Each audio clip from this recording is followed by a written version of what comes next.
Assalamualaikum warahmatullahi wabarakatuh.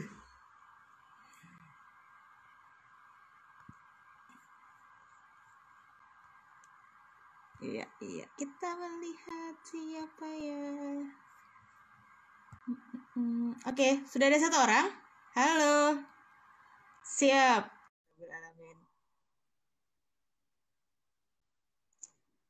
Oke, halo. Saya. Assalamualaikum Ibu Win. Waalaikumsalam warahmatullahi. Jam 4 ya, persis. Oh iya, mau kena banget. Mohon maaf, baru sholat. Semangat ganti. Gak apa-apa ya, pakai mau kena. Gak apa-apa. Gue kedengeran jelas ya. Apakah gue harus mengasih tahu ke seluruh orang di seluruh dunia bahwa kita akan mulai sesi? Harus dong. Asik, mantap. Curam udah mulai guys. Banyak lo yang ngajapri gue. Kita excited gitu dengan hari ini, Masya Allah. Gimana kabar Bu Win? Alhamdulillah. Alhamdulillahirrabbilalamin. Puasa lancar? Alhamdulillah. Aku belum bolong loh. Kau udah bolong? Alhamdulillah, luar biasa. Wah, ini kayaknya yang banget nih fans-fansnya Kain nih. Iya, tuh teman-teman gue semua tuh. Masya Allah, Masya Allah. Orang-orang yang kepo.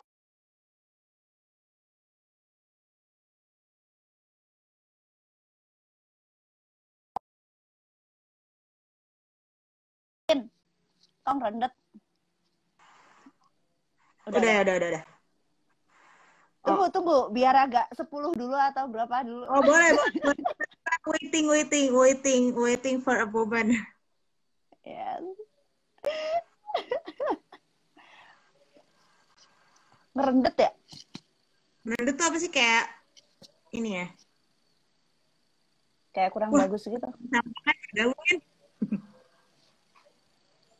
Kenapa? Ini ada Rifki. Halo. Halo Rifki. Halo Satria. Halo Sofi. Halo Laili. Halo. Ada Adi juga. Teman-teman aku. Pada kepo ya?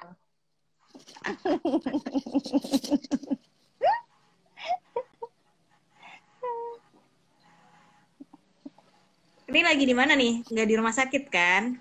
Enggak, di rumah kakakku. Halo Laili. Oh, hai. Udah 7 nih?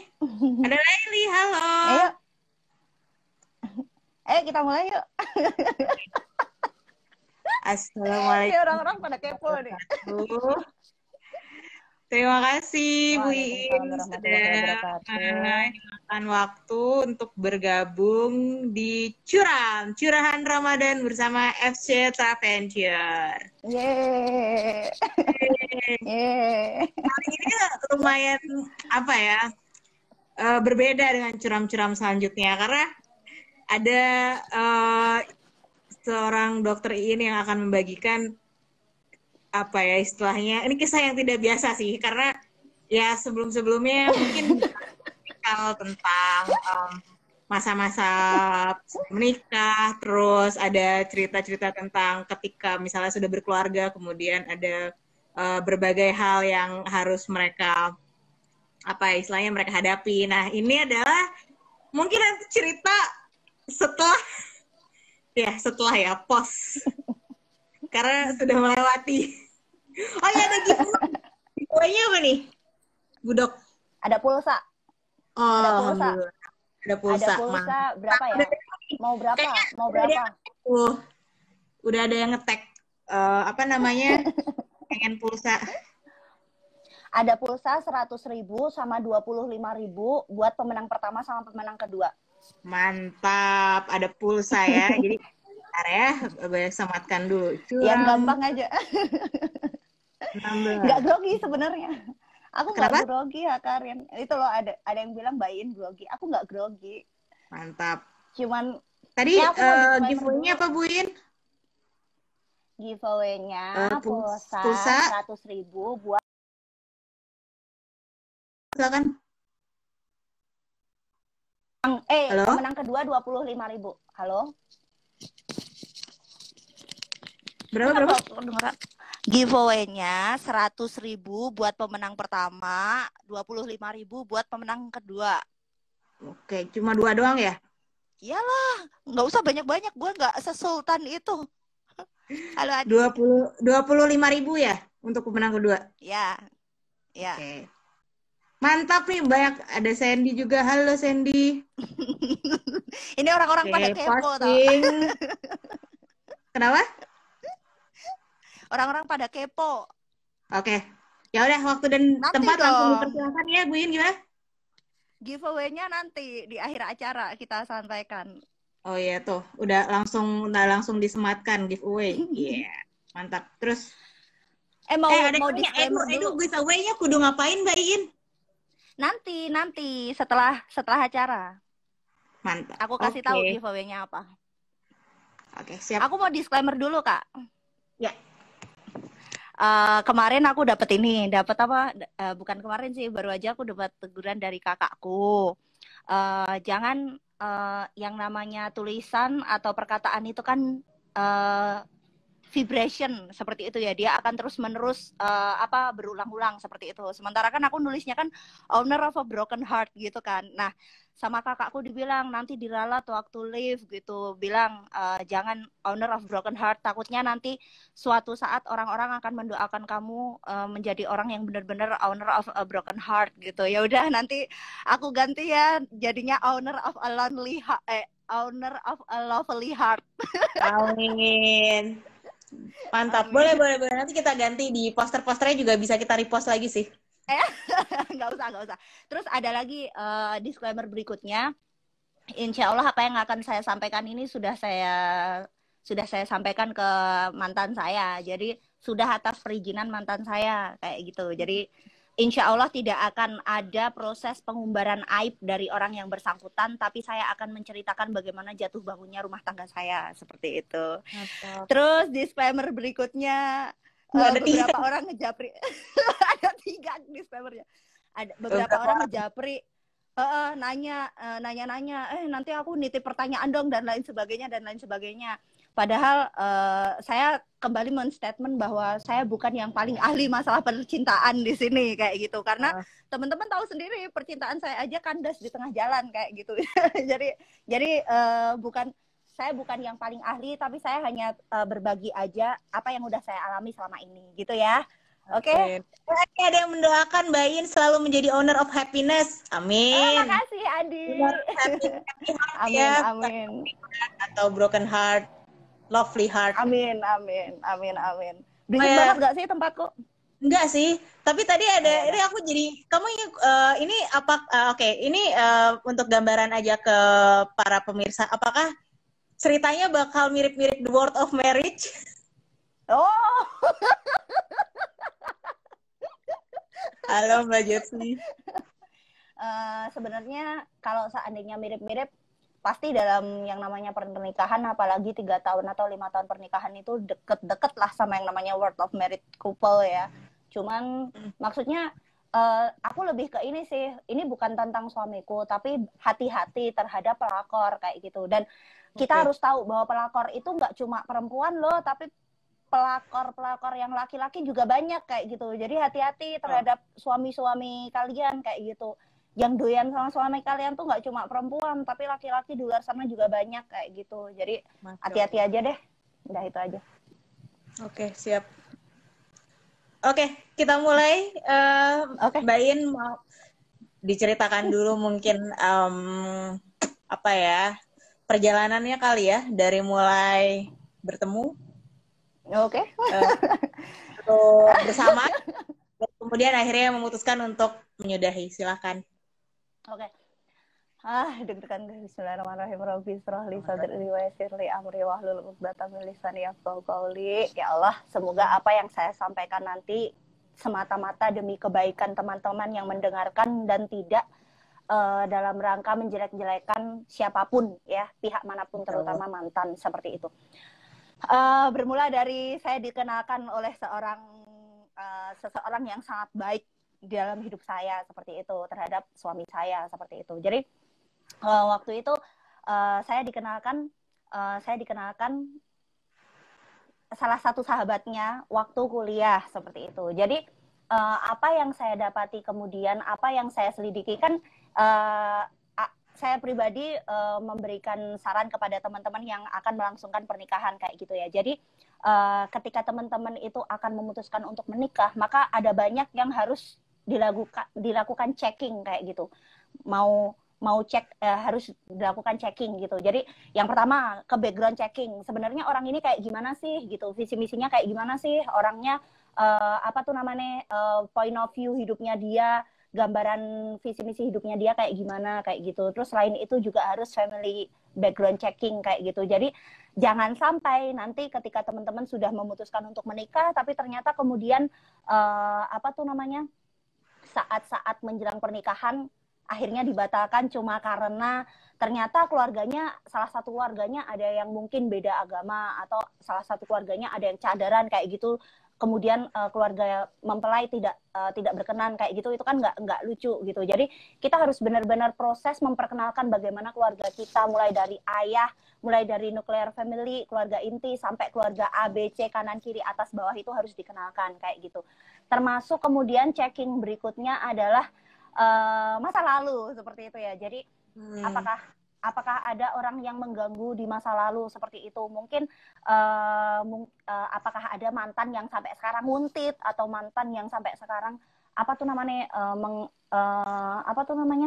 menghabiskan pikiran terlalu banyak kayak gitu. Terus yang juga selain itu harus juga disebutkan mati lampu tempat saya.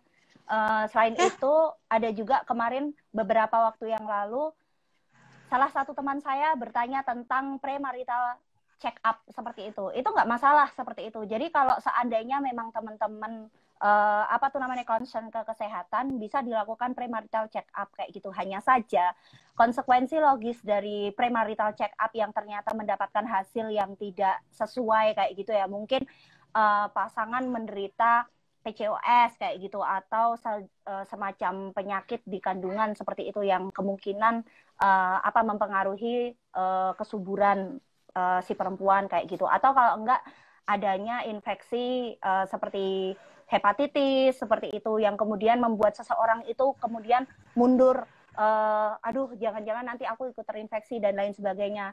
Jadi konsekuensi logis dari saya menekankan kepada teman saya ini, konsekuensi logis dari premarital check up adalah salah satunya berakhirnya proses menuju pernikahan. Ya, proses pernikahan itu sendiri kayak gitu. Tapi saya kembali menekankan, terlepas dari batalnya sebuah pernikahan karena premarital check up kayak gitu, bagi teman-teman yang memang komitmennya bagus dan sama-sama saling bisa menguatkan bahwa dari premarital check up itu apa aja yang bisa teman-teman lakukan, apa aja yang bisa teman-teman gampangnya tuh kalau ininya tuh prevention atau pencegahan dan kiat-kiat apa aja yang harus dilakukan kalau seandainya ternyata pasangan itu menderita sebuah penyakit tertentu kayak gitu. Itu tuh bisa lebih dipersiapkan dengan premarital check up kayak gitu. Contohnya nih, kalau seandainya ternyata beberapa tahun yang lalu ada salah satu teman yang konsultasi, ternyata si perempuan ini menderita sebuah penyakit yaitu hepatitis kayak gitu, atau si perempuan ini ternyata menderita sebuah penyakit yaitu skizofren kayak gitu. Ini ada beberapa rekan-rekan yang konsultasi langsung sama saya kayak gitu. Saya rasa jika proses keterbukaan itu dimulai dari awal, jauh sebelum teman-teman memutuskan untuk menikah, maka di kemudian hari akan lebih mudah menghadapi bersama seperti itu. Jadi yang namanya penyakit menular kayak hepatitis seperti itu kan bisa dihindari dengan adanya vaksin hepatitis dulu, bisa dikonsultasikan dengan dokter penyakit dalam dulu dan lain sebagainya kayak gitu. Jadi jangan sampai dari premarital check up itu kemudian menyudahi cuma gara-gara kitanya yang tidak berkomitmen terhadap pasangan kita kayak gitu. Jadi persis seperti perkataan Kurniawan Gunadi, salah satu penulis favorit saya kayak gitu ya. Jadi kita menikahi seseorang itu harus menikahi segala aspek yang melekat dari dirinya kayak gitu. Jadi mulai dari mulai dari cinta kita ke dia, mulai dari kita mencintai dia, mulai dari kelebihannya dia, mulai dari kekurangannya dia, termasuk konsekuensi-konsekuensi berat apa yang akan kita tanggung selama kita menjalani pernikahan tersebut kayak gitu. Jadi itu tadi Kak Vina. Jadi sebelum seseorang itu memutuskan untuk menikah, banyak sekali background check yang harus dilakukan. Karena menurut aku nggak masalah gitu. Jadi sering-sering memperbarui komitmen sebelum melakukan pernikahan itu lebih bagus daripada setelah menikah kemudian baru tahu ternyata orang yang aku nikahi ini dalam dalam pengobatan TBC kayak gitu. Dan itu menurut saya sebuah hal yang tidak masalah seperti itu loh. Dan ternyata dari banyak kasus yang datang ke saya, konsultasi ke saya, itu banyak yang kemudian menyudahi pernikahan cuma gara-gara pasangannya itu mengalami sebuah penyakit menular. Apalagi yang lucu lagi kalau seandainya pasangannya ternyata didapati mempunyai penyakit kronis seperti gula atau hipertensi kayak gitu. Itu kan nggak lucu banget gitu. Itu suatu hal yang bisa dihadapi bersama menurut saya kayak gitu. Itu dulu deh sebelum menikah. Terus kemudian aku lanjut cerita aja ya. Nah terus kemudian saya dikenalkan oleh seseorang yang baik. Saya gimana Kak? Ya lanjut, dikenalkan sama seorang yang baik. Ya, saya dikenalkan oleh seseorang yang baik, yang dia adalah salah satu teman kuliahnya dia dan sangat akrab, bahkan seringkali belajar bareng, sekamar bareng, ya kayak sahabat kita kalau mahasiswa lah ya. Sahabat. Beneran, literally sahabat, ya, literally sahabat. Tapi kemudian ternyata dua sahabat ini terpisah selama 8 tahunan lebih, 8 sampai 10 tahunan lebih. Jadi ternyata informan saya itu memberikan informasi yang tidak cukup adekuat tentang mantan saya seperti itu. Bagaimana kehidupannya yang sekarang, bagaimana terutama agamanya sekarang kayak gitu. Oh ya, termasuk background check sebelum nikah itu salah satunya adalah agama. Nggak lucu banget kalau seandainya saya sebenarnya tidak menentang apakah harus sama-sama fikrohnya, yang satu anak PKS harus sama anak PKS, atau anak tarbiyah harus sama anak tarbiyah, anak Muhammadiyah harus sama anak Muhammadiyah, MTA atau Muhammadiyah dan lain sebagainya. Gue nggak masalah terkait itu kayak gitu. Tapi nggak lucu banget, ya. Tapi nggak lucu banget kalau seandainya pernikahan itu kemudian menjadi berat ketika ada poin-poin agama tertentu yang kemudian tidak sesuai dengan nilai-nilai yang kita anut seperti itu. Contohnya nih, kalau seandainya kan ada beberapa yang kalau seandainya memang di agama tersebut harus sholat sama yang seagama, nggak boleh sama yang beda agama, ya sudah silahkan nyari yang Islam sama-sama seperti itu loh. Jadi ini lebih ke saya menegaskan bahwa proses ketika kita itu memahami bagaimana seluk-beluk religion atau beliefnya seseorang itu dengan baik, maka kita akan lebih menghargai orang itu dengan lebih baik seperti itu. Contohnya nih, kalau seandainya ternyata calonnya Kak Vina besok MTA kayak gitu ya, terus ternyata Kak Vina Muhammadiyah seperti itu. Oh, ternyata perbedaannya terletaknya di sini dan kalian berdua tidak masalah dengan perbedaan itu akan lebih enak proses proses proses menghargainya kayak gitu. Jadi jangan sampai ketika kemudian apalagi political view sampai membuat seseorang divorce, itu nggak lucu banget kayak gitu. Jadi jangan sampai kemudian yang satunya di agamanya sama-sama Islam nih, satunya nggak boleh sholat bareng sama yang Islamnya beda, satunya lagi harus sholat jamaah kan kayak gitu kan, itu nggak bener kayak gitu. Jadi kalau bisa religion atau belief itu benar-benar dipegang banget. Termasuk sebenarnya saya agak kurang sepakat ketika ada pernikahan beda agama. Kalau yang tadi kan beda kayak beda fikroh aja ya, beda pandangan tapi sama-sama Islam kayak gitu. Tapi kalau pernikahan beda agama itu saya rasa yaitu kembali ke pernikahan itu kita menerima segala konsekuensi dihadirkan pasangan dalam hidup kita kayak gitu. Karena kalau yang namanya nikah beda agama itu nanti akan berat di kemudian hari. Beda agama sana akan tidak menyetujui kita atau tidak suka dengan kita.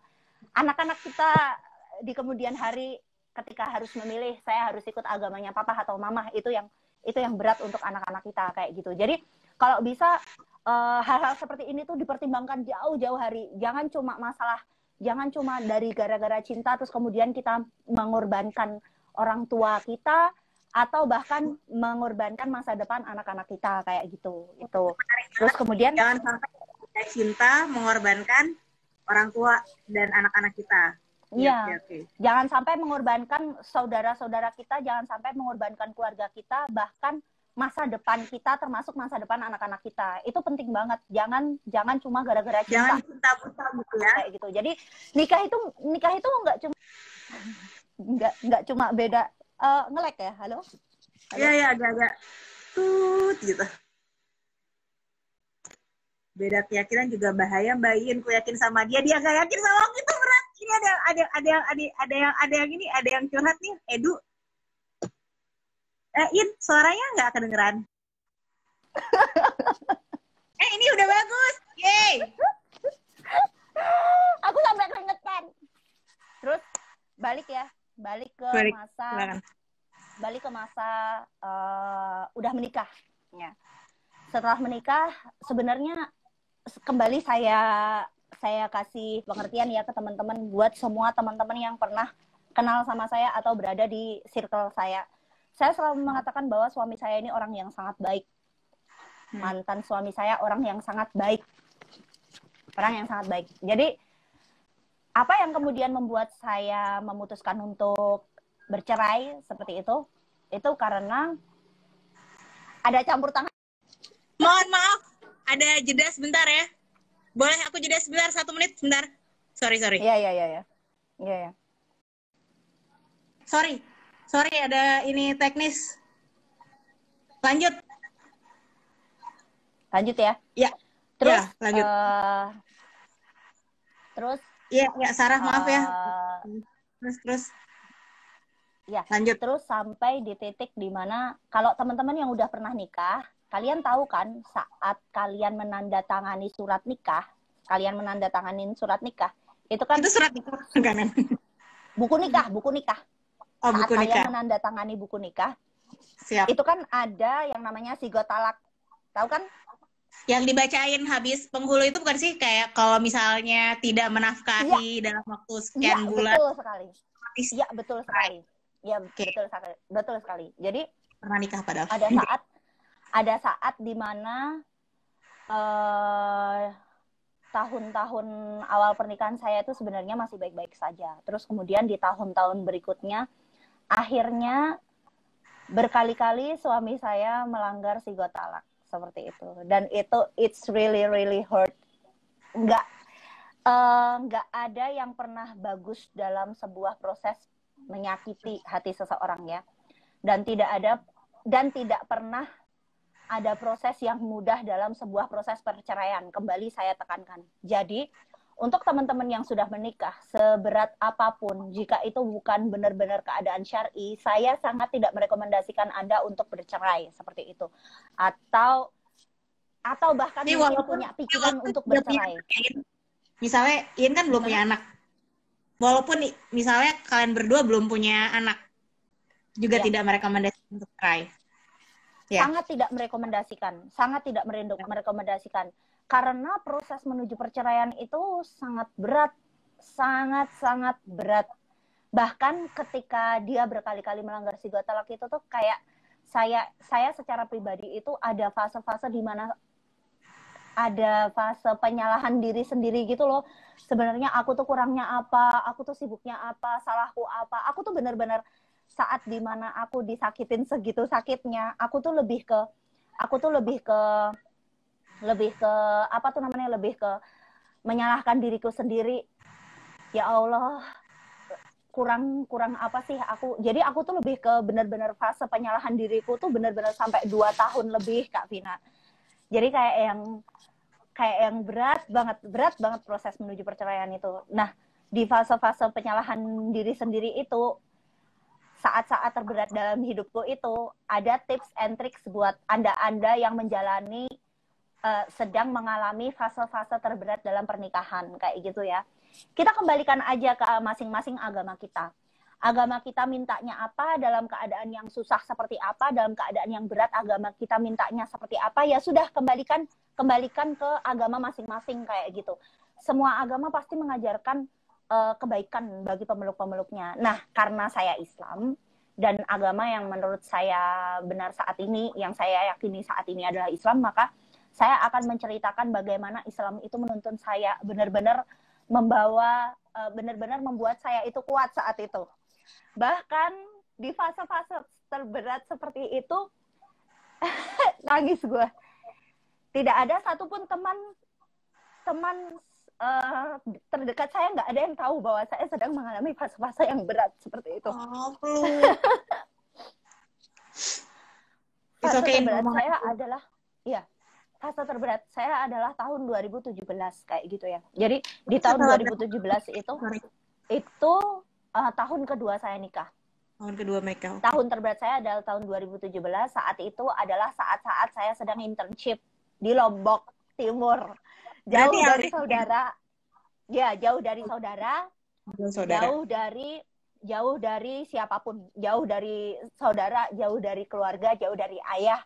Jauh dari siapapun yang bisa aku ajak untuk komunikasi kayak gitu. Terus bagaimana agama kemudian menuntun saya untuk kuat. Wasta'inu bisabri wasalah, innallaha ma'asabirin. Jadi, dan memohonlah petunjuk dan mintalah pertolongan kepada Allah dengan sabar dan sholat. Maka sungguh Allah itu bersama orang-orang yang sabar dan sholat. Allah bersama dengan orang-orang yang sabar. Dan yang saya lakukan selama 1 tahun, benar-benar 1 tahun itu, ketika masa-masa terberat saya itu, saya hanya berdoa, saya hanya sabar, dan saya hanya sholat. Dan tahu nggak Kak Vina doa saya apa? Saya cuma berdoa satu hal. Tidak ada satupun doa terucap dalam diri saya. Ya Allah, balas dia. Ya Allah, dia sangat kejam pada saya. Tolong balas saya, dan lain sebagainya. Dan lain sebagainya. Doa saya hanya satu. Ya Allah, saya orang yang masih sangat lemah. Kuatkanlah pundak saya. Dan lunakkanlah hati suami saya.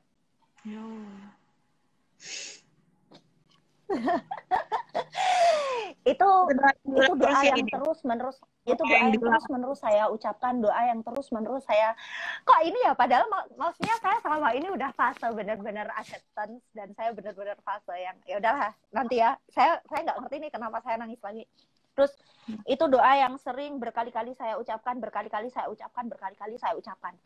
sampai akhirnya, karena iya benar ini salah satu dokter adik tingkat saya, ya ampun Mbak, 2017 itu pas kamu nyomblangin aku sama suami, ya bener banget, nggak ada satu, iya bener, di broken heart tapi tetap harus ini ya, maksudnya tetap beraktivitas dengan luar biasa. Iya beneran, bahkan aku kan ngekos ya Kak ya, aku tuh ngekos saat itu, temen kosku tuh nggak ada satupun yang tahu aku setiap hari pulang dari Ekmel, jarak dari puskesmas ke tempat kosan itu kan 30 menit.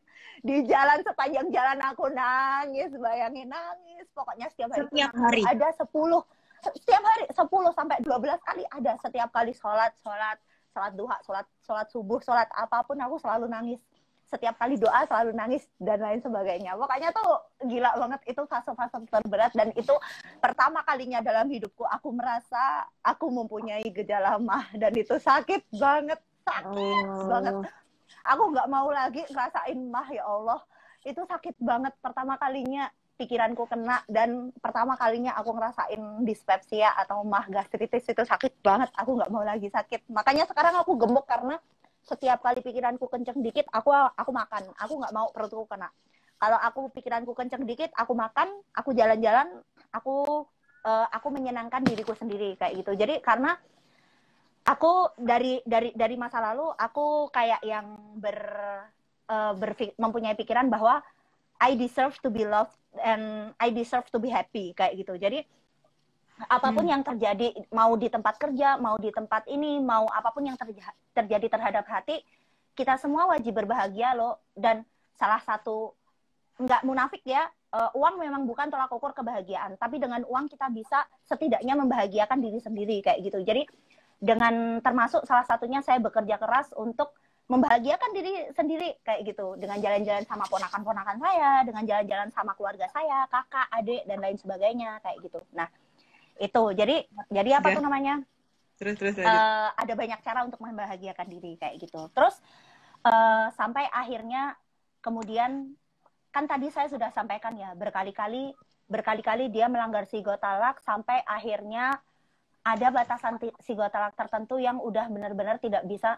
Pak, ini kok kayaknya saya diskusi sama ayah saya, Pak, kok ini kayaknya pertama kali diskusi sama. Iya. Oh, saya orangnya sangat terbuka dengan keluarga. Jadi saya sangat terbuka dengan keluarga. Begitu pertama kali dia melanggar psikotalak, saya sudah langsung menceritakan ke keluarga. Jadi saya kayak yang maksudnya saya lebih ke minta nasihat, saya harus seperti apa, kesalahan saya mungkin di mana seperti itu. Karena menurut saya kakak saya yang sudah lama duluan nikah pasti lebih tahu jatuhnya keluarga seperti itu. Jadi saya lebih ke diskusi sebenarnya permasalahan saya di mana sih, letak kesalahan saya di mana sih, dan lain sebagainya. Sampai akhirnya di 2018 awal saya merasa kok kayaknya tidak ada satupun itikat baik dia untuk memperbaiki hubungan ini kayak gitu. Dan saya merasa bahwa selama ini saya sudah memperjuangkan dia sampai di titik darah penghabisan, gampangannya kayak gitu. Sampai gampangannya kayak gini ya, di Lombok Timur itu saya sudah ditawarin 3 rumah sakit untuk saya nerusin di situ kayak gitu. Kan enak banget ya, maksudnya saya udah dapat nama gitu di Lombok.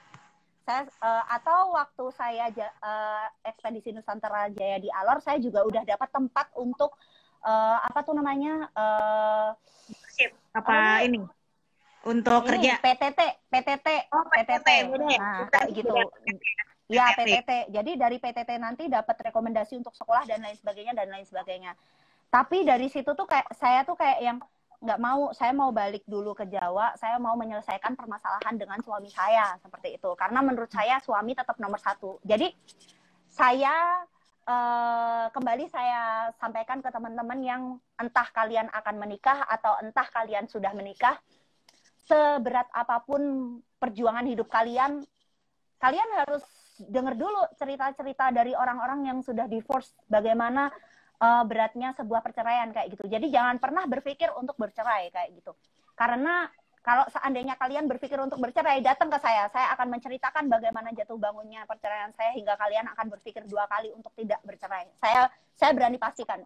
Siapapun yang datang ke saya pernah nih sekitar 3 bulan yang lalu, salah satu inner circle saya datang ke saya nangis-nangis bercerita pengen cerai cuma gara-gara suaminya ABCD. Terus saya cerita, tahu nggak, aku tuh mengalami fase ABCD, dan dari situ dia berkata, Mbak, setiap kali aku memikirkan hal yang berat, aku menjadi balik kanan karena aku ingat ceritanya Mbak Iin kayak gitu. Jadi pokoknya jangan banget deh punya pikiran untuk bercerai kayak gitu. Jadi oh ya, saya tekankan ke teman-teman yang menikah maupun yang akan menikah.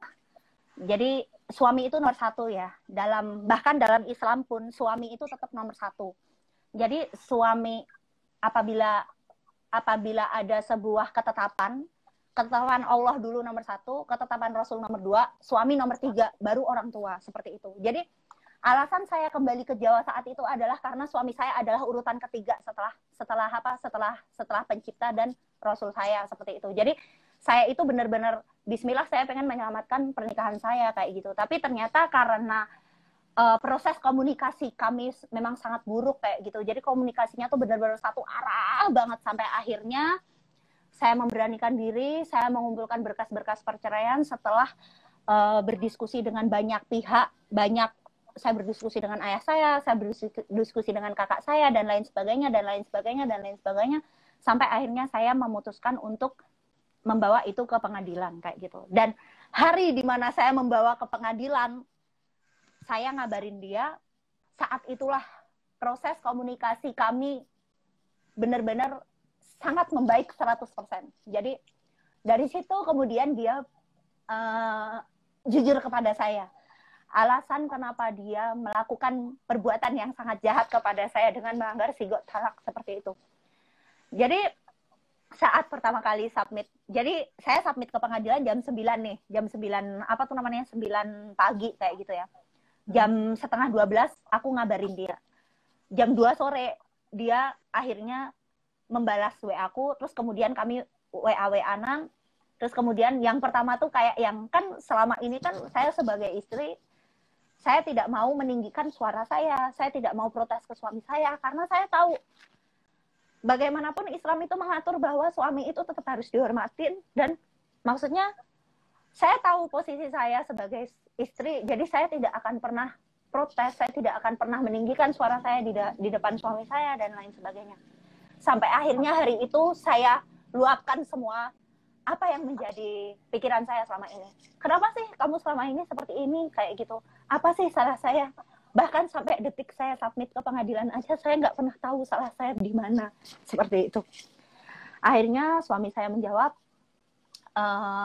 jadi sebenarnya saya itu mempunyai A, B, C, D, tapi saya tidak tega untuk memutuskan kamu. Karena kamu adalah seorang istri yang sangat baik. Seperti itu. Seperti itu, Kak. Jadi dari proses dia jujur sama saya, mulai dari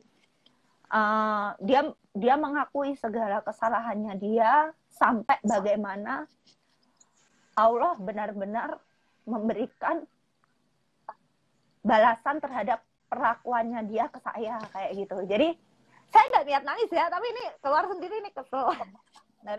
Kemudian dari proses dia jujur itu, kemudian dan dari proses dia jujur dan dia menceritakan bagaimana Allah kemudian membalas semua perbuatannya dia ke saya. Kemudian saya kayak yang, ya Allah, tahu nggak sih, seandainya kamu jujur permasalahan ini dari dulu, saya tuh bisa loh bantu kayak gitu. Komunikasi kita tuh buruk banget, saya bilang kayak gitu. Kalau seandainya suatu saat kamu nikah sama orang lain, tolong jujur dari awal, saya bilang seperti itu.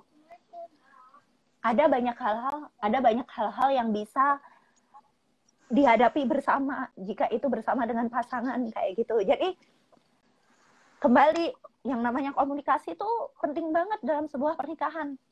Jadi kalau seandainya saya tahu kurangnya dia dari dulu, justru saya sebagai dokter gitu, saya sebagai orang yang mungkin lebih banyak mempelajari tentang bagaimana proses hidup insani seperti itu, saya lebih bisa menghargai dan saya lebih bisa membantu seperti itu. Jadi intinya kalau seandainya kamu punya istri lagi, kamu tuh harus jujur dari awal. Saya tuh sampai ngomong kayak gitu loh. Tapi karena ketetapan Allah sudah jalan, dan ada beberapa hal yang ternyata dari proses dia menyakiti saya itu, saya nggak bisa menceritakan alasan dia, maksudnya sebenarnya dia dari awal itu udah pengen memutuskan saya sebenarnya, tapi kemudian karena dia tidak pengen terlihat sebagai pihak yang memutuskan saya, makanya dia melanggar sigot talak seperti itu loh, teman-teman. Okay. Jadi sudah ada intensi sebenarnya untuk beliau. Jadi dia itu tahu bahwa dia itu mempunyai ABCD, ada kekurangan ABCD yang dia itu tidak bisa menyampaikan ke saya seperti itu. Jadi dari awal kayak gitu. Jadi setelah karena ternyata ABCD-nya itu ada sesuatu yang itu berhubungan dengan keimanan saya dan sesuatu yang berhubungan dengan, oh ya, Mbak lewat belakang aja ya Mbak, ngapunten ya Mbak. Ya, mohon maaf ada tamu.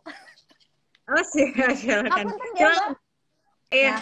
Nah, karena A B C D-nya itu salah satunya ada yang berhubungan dengan prinsip-prinsip yang saya yakini, makanya saya tidak bisa melanjutkan pernikahan ini gitu. Dan dia tahu banget, maksudnya dia itu sadar banget bahwa ketika dia sudah memutuskan untuk jujur sama saya, pernikahan ini tidak akan pernah lanjut seperti itu.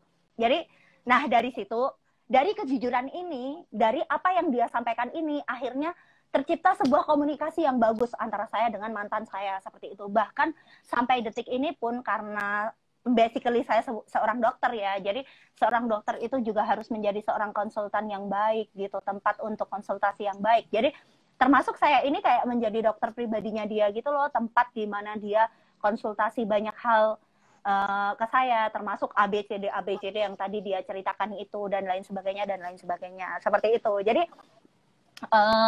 dari bagaimana dia menceritakan Tuhan sudah menghukum dia dengan sangat melebihi dari apa yang pernah saya tuh tidak pernah membayangkan.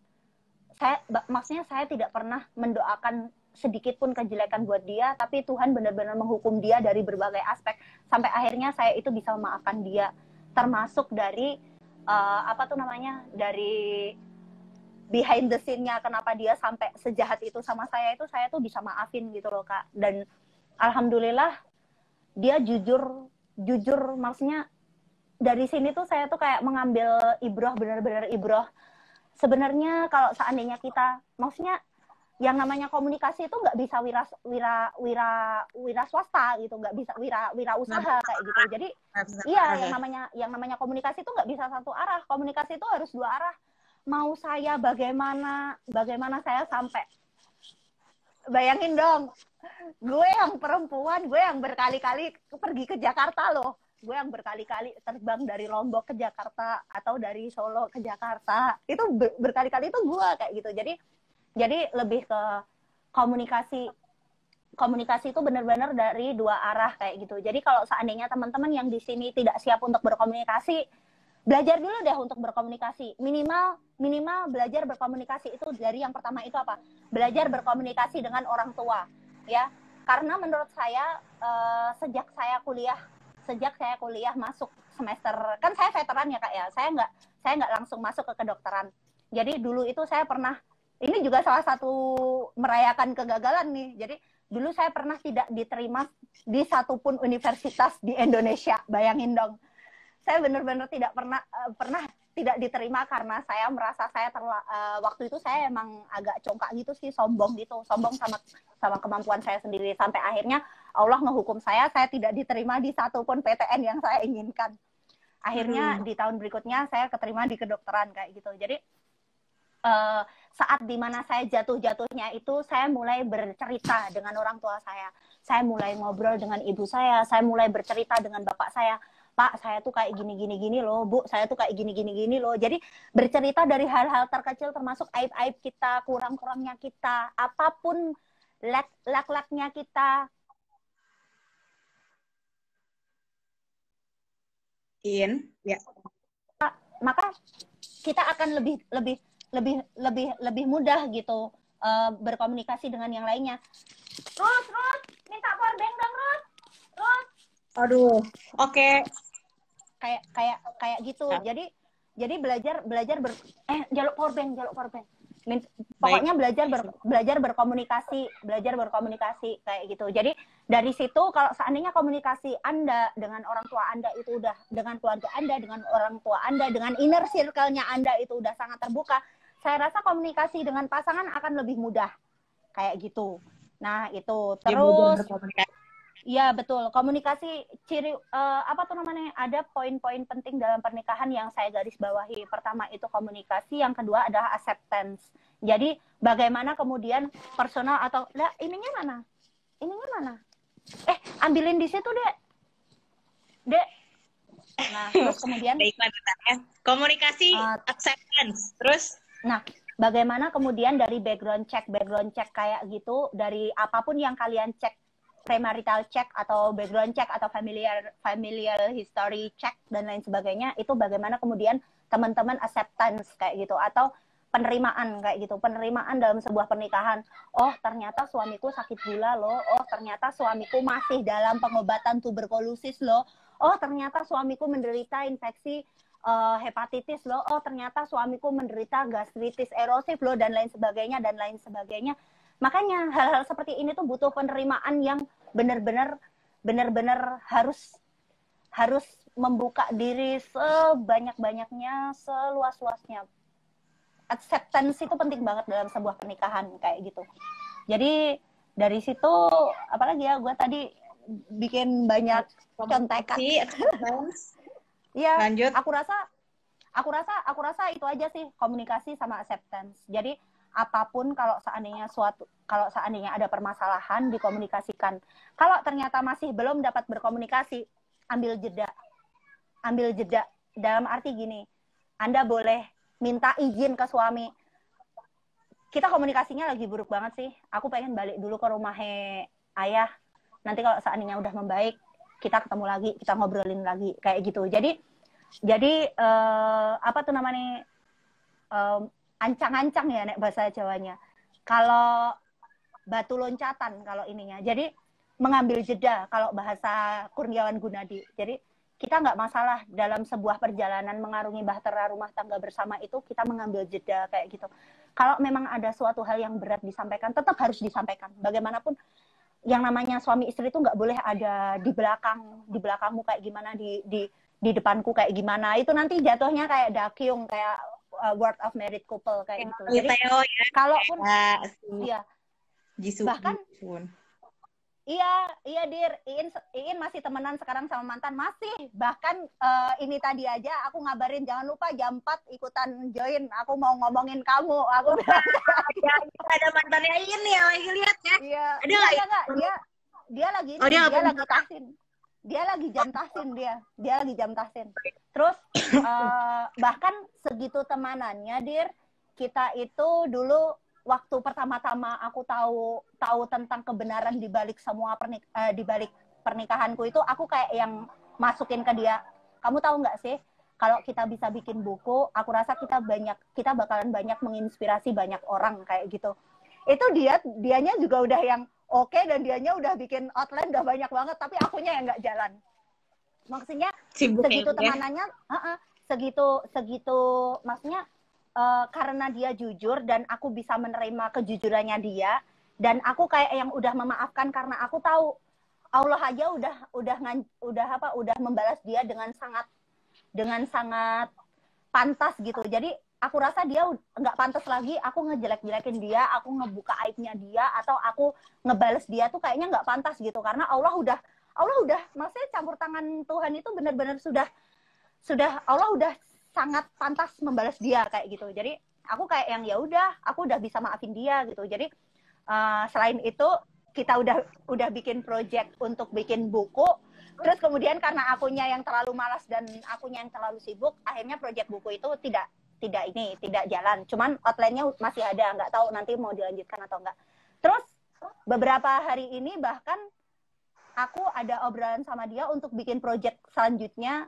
Intinya justru komunikasi kami tuh lebih membaik ketika dia sudah mulai jujur itu gitu loh. Jadi ke depan kami ada project, syukur-syukur bisa terbit, karena kalau seandainya sampai buku itu terbit, itu benar-benar yang pertama itu akan membuka aib dia banget, tapi setelah terbukanya aib itu akan banyak inspirasi yang bisa diambil sama teman-teman kayak gitu.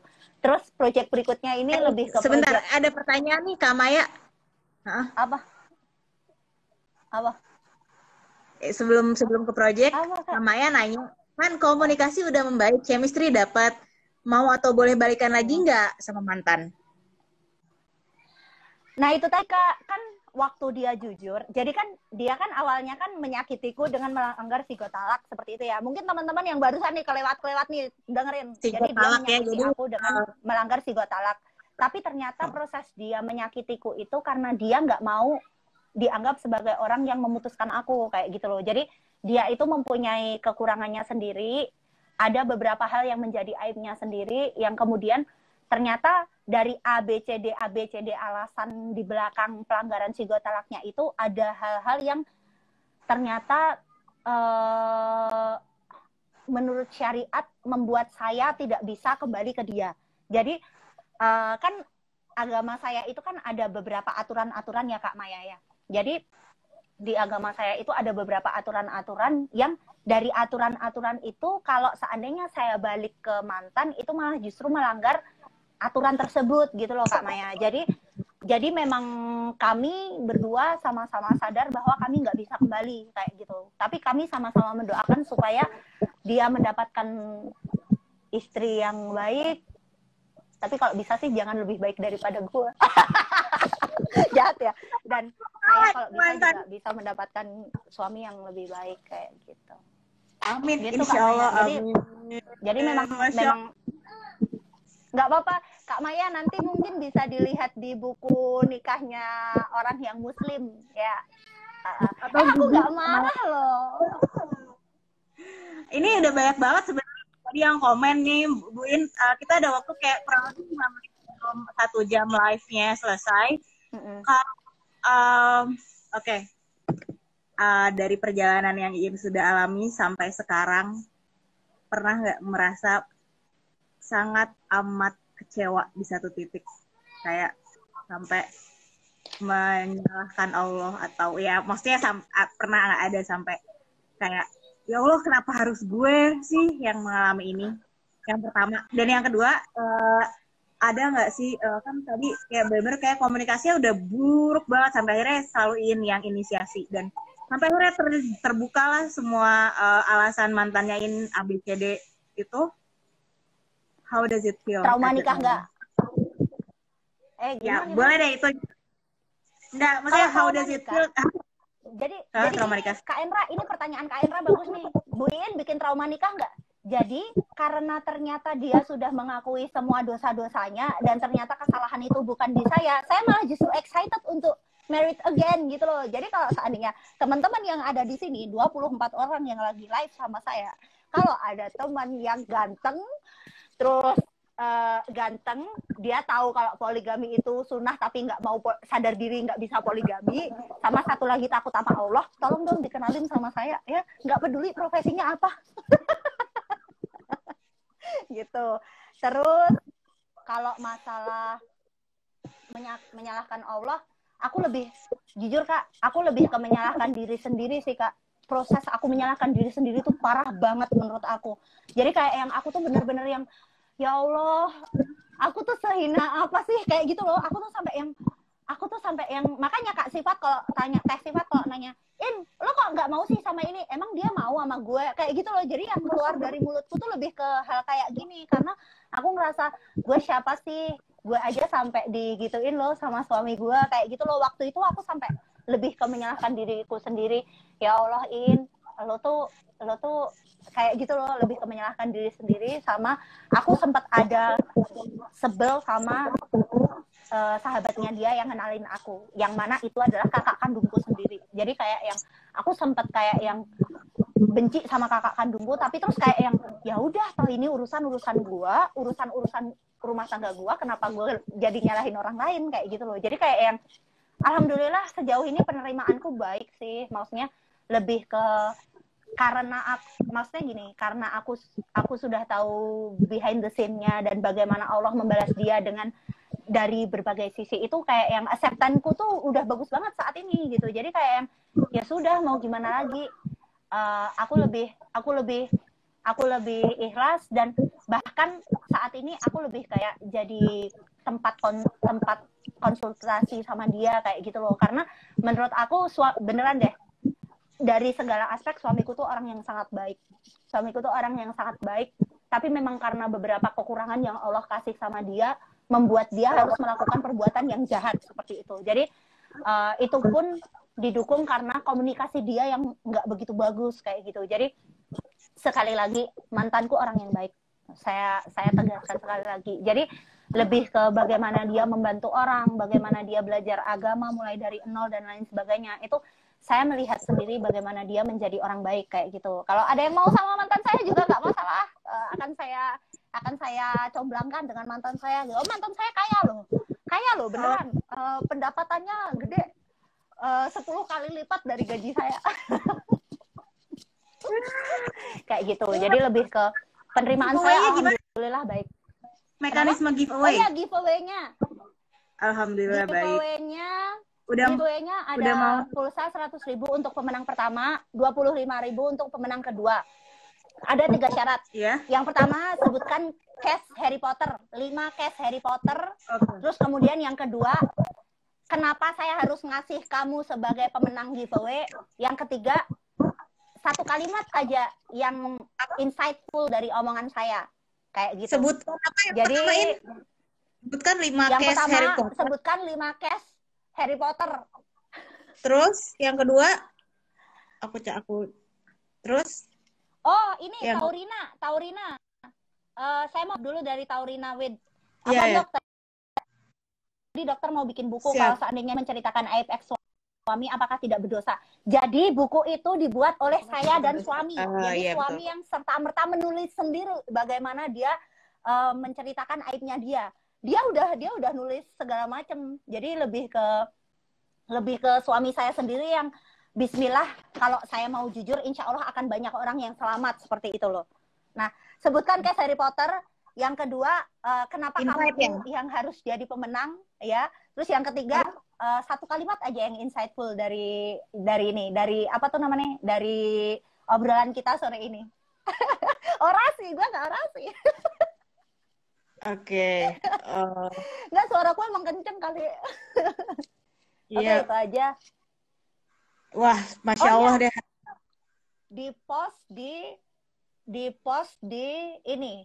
postingan saya tentang Halo Film News, halo Sandy. Maaf ya tadi terputus karena udah 1 jam. Terakhir malah giveaway-nya Iin belum ini nih, belum. Halo Kamaya. Masya Allah ya. Iin mana nih? Iin, halo Iin. Mantap. Oke. Halo semua. We want more. Baik, tunggu. Iya. Udah 1 jam nih. Masya Allah. Halo semua. Kita kembali lagi. Tadi giveaway. Oh, mungkin sebelum giveaway satu ini deh. Kali ya. Benar, Closing kali ya. Satu apa ya yang merangkum semuanya lah. Yang sudah kamu Gue mau closing. Yang pertama, sebelum nikah usahakan sejujur mungkin sama sebelum nikah usahakan sejujur mungkin antar pasangan. Jadi komunikasikan termasuk background check, apapun cek yang mau dicek silahkan dicek, tapi dengan catatan kamu harus berkomitmen terhadap nanti kekurangan dari pasangan kamu. Terus kemudian kejujuran ini harus jadi dari kejujuran menuju ke acceptance atau penerimaan. Terus nanti kejujuran dan acceptance ini dilanjutkan saat menikah. Jadi kalau seandainya teman-teman sudah menikah, tetap harus jujur bagaimanapun. Karena menurut saya tidak sepakat dengan word of married couple. Menurut saya ada banyak kok pasangan yang sukses karena dia jujur kayak gitu. Jadi jujur aja, nggak punya duit jujur. Lagi seneng sama orang jujur. You can overcome it if you face it together kayak gitu. Jadi pokoknya intinya jujur aja sama pasangan, jujur kalau seandainya aku lagi digodain sih sama ini pasti kamu bisa menyelesaikan itu kok baik-baik bareng sama pasangan kamu kayak gitu. Jadi intinya pasca nikah pun juga tetap harus jujur sama pasangan. Setelah jujur hal yang mengikuti kejujuran adalah acceptance kayak gitu. Jadi penerimaan dan kemudian follow up dari penerimaan itu kayak gitu. Jadi menurut aku 2 hal ini penting banget, jujur penerimaan. Jadi kalau seandainya kamu lagi ragu, kamu harus jujur sama pasanganmu. Aku lagi ragu nih sama kamu sebenarnya ada apa sih dan lain sebagainya. Dan kalau seandainya pasangan kamu sampai ngaku, kamu harus terima apa yang dia omongkan kayak gitu. Dan minimal ketika sebuah permasalahan yang berat itu ada di depan mata, itu nanti bisa kamu jalani bersama kalau seandainya kamu bareng-bareng sama pasangan kayak gitu. Oh ya, satu lagi, ini ada pertanyaan nih masuk via WA, boleh dijawab nggak? Boleh dong, kan udah extend 1 jam lagi nih. Oh ya, aku nggak bisa. Tunggu. Jadi aku sambil ngetik pertanyaannya. Tadi terus. Iya. Pertanyaannya intinya ini orang ini ada sebuah paparan dari Buya Yahya, judulnya kalau mengaku cinta dia segera halalkan atau tinggalkan saja. Tapi saat orang ini memutuskan untuk meninggalkan, ternyata dia kayak ragu apakah di depan nanti dia akan ketemu dengan orang yang lebih baik, atau apakah dia akan ke bawah-bawah sama mantannya ini, atau kayak gimana, kayak gitu. Jadi kalau menurut aku jawab ya, kalau menurut aku, Allah Allah menciptakan seorang Afina, dan seorang kamu yang WA aku, itu sudah dalam keadaan berpasang-pasangan. Mau ketemu sekarang, mau ketemu nanti, mau ketemu dulu 2016, saya terima nikahnya Anissa Inayati, tapi kemudian akhirnya kami divorce, itu namanya kami bukan jodoh yang sudah ditetapkan sama Allah, kayak gitu. Jadi yang harus kamu lakukan adalah percaya saja bahwa Allah itu sudah menciptakan jodohmu sendiri. Allah sudah menentukan jodohmu sendiri, kayak gitu. Jadi kalau seandainya kepercayaan kamu terhadap Tuhan yang menciptakan kamu aja buruk, bagaimana jodoh itu akan datang dalam keadaan yang baik, kayak gitu. Bagaimana jodoh itu akan datang dengan cara yang baik, kayak gitu. Jadi kamu harus percaya bahwa maksudnya kepercayaan kita terhadap Tuhan kita harus diperdalam lagi, harus diperbaiki lagi, harus benar-benar sampai ke bentuk pemasrahan yang paripurna ke Allah atau ke Tuhan kita, ke Allah Subhanahu wa taala. Dari situ nanti kamu harus yakin bahwa Allah akan mendatangkan jodohmu dengan cara dan waktu yang dalam keadaan yang sebaik-baiknya, kayak gitu. Terus oh ya, di postnya bukan di sini, di postnya di Fits In yang terakhir. Sorry, ini yang tadi kan sebutkan 5 case Harry Potter, yang kedua apa? Yang kedua, kenapa kamu harus menang giveaway? Oke, kenapa kamu harus menang giveaway? Ya, yang ketiga, apa yang lo ambil? Ya. Ini gue catat. Salah nih. Terus. Aku umumkan besok di mana ya? Aku umumkan di IG story aja. Di IG story ya.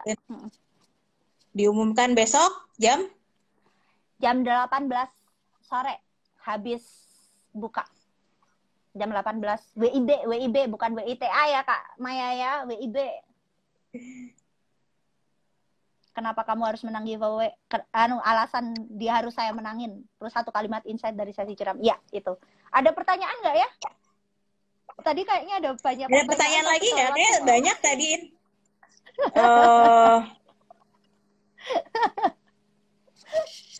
Gitu. Jadi jujur, acceptance, sama satu lagi percaya bahwa maksudnya kedekatan kita dengan Tuhan itu yang akan membawa jodoh kita. Maksudnya kalau kita dekat dengan Tuhan, maka insya Allah jodoh yang akan datang ke kita juga jodoh yang dekat dengan Tuhan. Siapa sih yang nggak pengen punya jodoh sama-sama, maksudnya dengan standar keimanan yang sama-sama baiknya dengan kita, kayak gitu. Atau mungkin lebih baik dari kita, gitu. Apa? Itu Endra nanya gimana tipsnya, kayak tadi udah dijelasin ya, bagaimana, ini mungkin tips yakin bahwa Allah akan memberikan jodoh yang terbaik ya? Gimana, Ndra? Gimana tuh caranya kasih tips biar yakin? Maksudnya jadi gini, kalau menurut aku, kalau ada jalan, dijalanin aja. Tapi kalau nggak ada jalan, nggak usah cari-cari jalan, ngerti nggak? Maksudnya, mantap. Maksud aku, kalau seandainya nih ya, ini hanya seandainya. Edu, maaf ya, saya pakai contoh. Ada Edu ganteng, takut sama tuh, sesuai nih dengan kriteria saya, kayak gitu. Jangan story ya, giveaway-nya di feed saya, ada yang jawab di nulis giveaway-nya jadi kalau seandainya ternyata Edu ini sesuai dengan kriteria saya, kayak gitu. Kalau seandainya Tuhan tidak membuat jalan di antara saya dan Edu ini tidak lancar, berarti dia bukan jodoh saya, kayak gitu. Karena saya pernah konsultasi sama salah satu pakar parenting, kayak gitu. Jadi pakar parenting yang cukup Islami banget menurut saya. Jadi waktu itu saya nanya, bagaimana sih kita tahu bahwa dia itu jodoh kita, kayak gitu. Saat apapun yang kamu lakukan terhadapnya itu kemudian menjadi mudah, saat kamu mulai, ya itu Allah menunjukkan bahwa dia itu jodoh kamu kayak gitu. Jadi kalau seandainya sesuatu itu awalnya tidak ada, kamu nyari-nyari jalan, itu berarti dia bukan jodoh kamu. Kecuali loh ya, kecuali minta dita'arufkan sama orang yang lebih, maksudnya kan kalau di Islam kan ada tuh yang modal ta'aruf tuh. Yang modal ta'aruf itu menurutku itu nggak masalah gitu. Itu bukan cari-cari jalan menurutku, karena itu memang salah satu jalan yang disediakan untuk menghindari hal-hal yang tidak diinginkan kayak gitu. Ada Terus pertanyaan lagi nih, In. Dari Satu Satria 7. Mbak, saat mau nikah dasaran milih dia apa? Kenapa milih si mantan? Dan apakah itu bisa menjadi dasar bertahan? Halo, In ya. Weh. Saat apa, Mbak? Maksudnya apa nih? Bakti nanya saat apa nih? habis baterai gue. Oh gitu. Tapi kok masih bisa live? Gimana?